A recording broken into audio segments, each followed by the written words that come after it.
it's the park board that's carrying the weight for us. We have a great park board, and then the city council's tying in with them. So it's a matter of a whole teamwork, literally.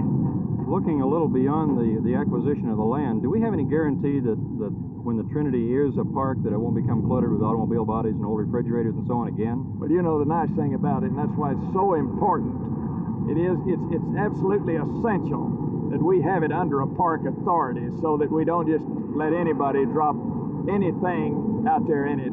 It's got to be a beautiful green belt, and I think it's going to be a show place for America. We'll have the largest park in the world right here in Dallas, and the main thing is it'll be right in the middle of the city where everyone can enjoy it. Bicycle riding.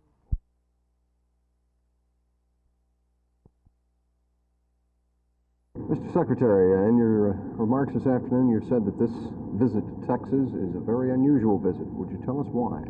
Well, it's unusual because senior officials of our department don't typically come to reconnoiter individual projects. But when Congressman Jim Collins urged me to come here to look at the Trinity River Park project, it seemed to me a wise thing to do, partly because President Nixon's Legacy of Parks program is a new and major initiative, and because this is one of the first major park projects to be considered for funding under that new program. You talked about revenue sharing and how nice it would be for Dallas if we had revenue sharing. How does this apply to this particular project? Well, I pointed out that this project had been on the drawing board since 1911, and that it had been a major part of the 1966 goals for Dallas.